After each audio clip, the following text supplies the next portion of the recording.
రాబోయే స్థానిక సంస్థల ఎన్నికలలో ఓట్లు దండుకునేందుకే బీసీ ఆర్డినెన్స్ పేరిట కాంగ్రెస్ పార్టీ ప్రభుత్వం కుట్ర చేస్తుందని పెద్దపల్లి జిల్లా బీఆర్ఎస్ పార్టీ అధ్యక్షుడు రామగుండం మాజీ ఎమ్మెల్యే కోరుకంటి చందర్ అన్నారు. గోదావరికని ప్రెస్ క్లబ్ లో ఏర్పాటు చేసిన మీడియా సమావేశంలో మాట్లాడుతూ ఎన్నికలకు ముందు కాంగ్రెస్ పార్టీ ఇచ్చిన హామీలను అమలు చేయకుండా బీసీ ఆర్డినెన్స్ పేరిట కాంగ్రెస్ పార్టీ డ్రామా చేస్తుందన్నారు. 42% బీసీలకు రిజర్వేషన్ అమలు అయ్యేంత వరకు స్థానిక సంస్థల ఎన్నికలు నిర్వహించవద్దని హెచ్చరించారు. చెప్పినటువంటి దాన్ని 20 నెలలు కాలయాపన చేసి నయవంచనకు కేర్ ఆఫ్ అడ్రస్ అయినటువంటి కాంగ్రెస్ పార్టీ మరి ఒకసారి తెలంగాణ ప్రాంతంలో ఉన్నటువంటి బీసీ బిడ్డలను బీసీ సమాజాన్ని నయవంచన చేసి మోసం చేసి మళ్ళీ ఎన్నికలలో స్థానిక సంస్థల ఎన్నికలలో ఓట్లు దండుకోవడం కోసం ఒక కొత్త నాటకానికి తెరలేపింది. ఆనాడు అసెంబ్లీలో బిల్లుల తీర్మానాలు పెట్టి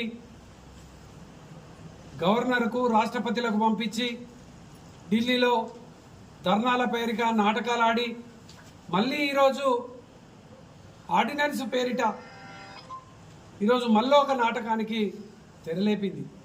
ఇది కామారెడ్డి డిక్లరేషన్లో అమలు చేయడం కోసం 20 నెలలు కాలయాపన ఎందుకు చేసింది? ఆర్డినెన్స్ చేయడం కోసం ఇంత పెద్ద నాటకం అవసరం లేదు. అందుకోసమే ఈ నాటకాన్ని, ఈ యొక్క మోసాన్ని బీసీ అనగారిన వర్గాలందరూ కూడా ఎండగట్టాల్సినటువంటి సందర్భం ఈ సందర్భం. స్థానిక సంస్థలలో ఎన్నికలలో బుద్ధి చెప్తే కానీ ఈ కాంగ్రెస్ పార్టీకి కానీ ఈ ప్రభుత్వానికి కానీ బుద్ధి రాదు. కాబట్టి కామారెడ్డి డిక్లరేషన్లో చెప్పినటువంటి విధంగా యువతకు 10 లక్షల రూపాయలు వడ్డీ లేని రుణాలను ఇస్తానని చెప్పినటువంటి ఈ యొక్క ప్రభుత్వం కానీ, అదేవిధంగా 20,000 కోట్ల రూపాయలు